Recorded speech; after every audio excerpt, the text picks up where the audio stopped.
परीक्षाएं होती है, परीक्षा का प्रश्न पत्र लीक हो जाता है। इससे पहले बीपीएससी का मामला हुआ, कल जो बीएससी का परीक्षा हुआ उसका प्रश्न लीक हो जा रहा है। कौन लोग हैं जो इस तरह के रैकेट में शामिल हैं? बिहार की छवि इससे धूमिल हो रही है, क्या कहेंगे? देखिए, प्रश्न पत्र लीक होना ये कोई आज पहला बात तो है नहीं कि पहला बार हम लोग प्रेस कॉन्फ्रेंस में ऐसा क्वेश्चन कर रहे हैं कि बीपीएससी का प्रश्न पत्र लीक हो गया। लीक होने के बाद कई बार राज्य सरकार ने कार्रवाई दिखलाने के लिए पहल भी की, लेकिन आज तक ऐसा कोई ठोस अंजाम नहीं निकला। इस पे ईओयू एजेंसी, जो बहुत ही चर्चित एजेंसी है, आर्थिक अपराध इकाई, और भी कई एक एजेंसी को लगाई गई, लेकिन उसके बावजूद भी प्रश्न पत्र लीक हो जाना ये तो भाई बहुत बड़ी दुख का विषय है, चिंता का विषय है। इससे कि बिहार के पूरे परीक्षार्थियों का, बेरोजगारों का, विद्यार्थियों का भविष्य अधर में लटका हुआ है। और एक तरफ सरकार कहती है कि हम अधिक से अधिक रोजगार दे रहे हैं। अरे भैया, पहले करप्शन ठीक कर लीजिए ना, करप्शन ठीक कर लीजिए। रोजगार में थोड़ा धीरे भी होगा तो चलेगा, लेकिन भ्रष्टाचार करके सभी का भविष्य आप अंधकार में डाल रहे हैं।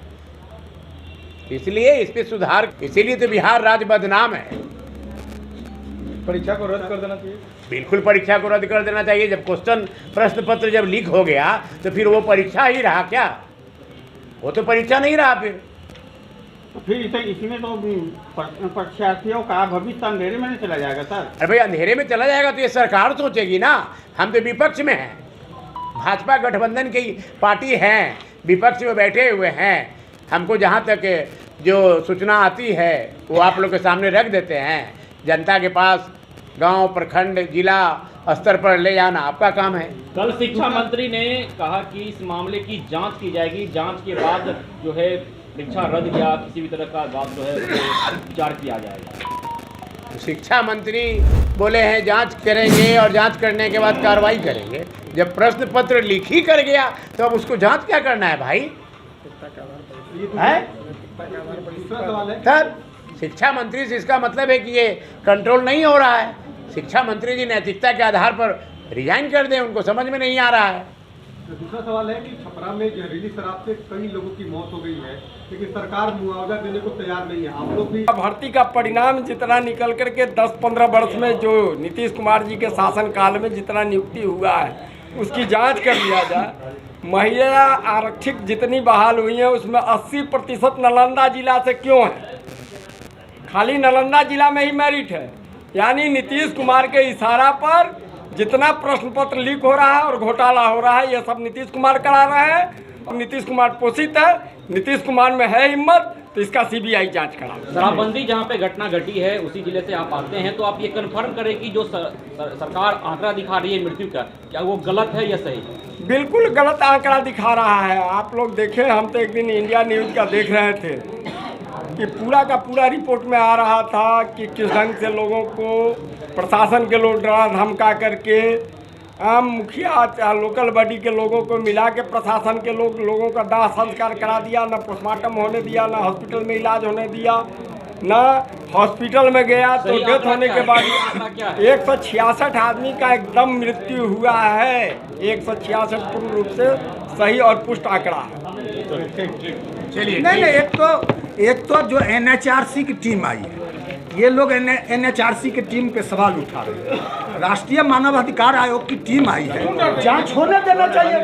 क्यों डर रही है सरकार? क्योंकि सरकार की पोल खुल जाएगी, सारे आंकड़े, सही आंकड़े सामने आ जाएंगे, इसलिए सरकार डरी हुई है। भी धरना दिया, प्रदर्शन किया, राज्यपाल से मुलाकात की, क्या कहेंगे? क्या आप लोग की बात करना सुनेंगे? देखिए, ये सरकार पूरी तरह से झूठ बोल रही है।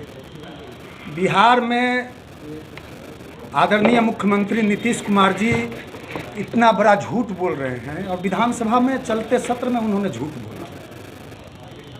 2016 में शराबबंदी हुआ और 2016 के बाद अगस्त में शराबबंदी कानून में उन्होंने जोड़ा कि, और शराबबंदी कानून का गजट है 2016 का अगस्त का, जिसमें पैरा 42 को आप लोग पढ़िएगा, उसमें स्पष्ट है कि जहरीली शराब से कोई भी मौत होगी तो उनके परिजनों आश्रितों को 4 लाख रुपया, जो गंभीर रूप से शराब से प्रभावित होंगे, गंभीर रूप से बीमार पड़ेंगे, उनको 2 लाख रुपया, जो आंशिक रूप से जहरीली शराब से प्रभावित होंगे उनको 20,000 रुपया।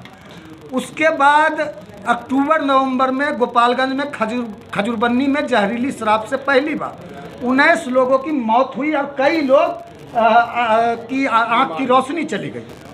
उसी समय इस सरकार ने, बिहार सरकार ने, वहाँ के डीएम ने 4-4 लाख रुपया वहाँ के 14 परिजनों को, 16 परिजनों को 4-4 लाख रुपया भुगतान किया मुआवजा के मद में।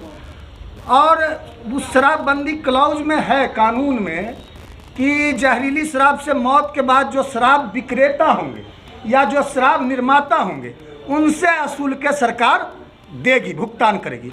मुख्यमंत्री जी विधानसभा में झूठ बोल रहे थे पूरी तरह से कि जो पिएगा वह मरेगा, और इतना निष्ठुर और इतने असंवेदनशील मुख्यमंत्री कि हम उसका मौत का प्रचार कराएंगे। और उसके बाद उन्होंने विधानसभा में कहा कि मुआवजा हम नहीं देंगे, मुआवजा का कोई प्रावधान नहीं है।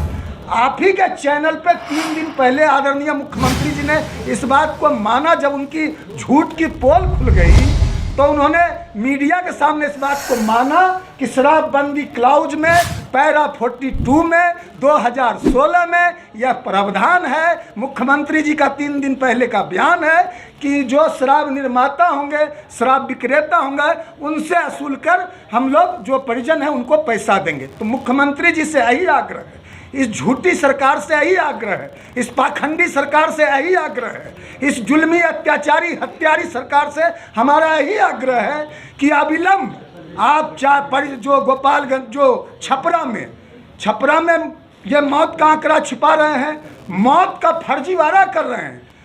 80 लोगों का मौत का तो 90 लोगों का मौत का तो आप लोगों के चैनलों ने चलाया है, जबकि वहाँ एक्यूरेट आंकड़ा हमारे प्रधान महासचिव केशव सिंह जी बता रहे हैं। और प्रधान महासचिव जी हमारे माननीय केशव सिंह जी उसी जिला से आते हैं, छपरा से ही।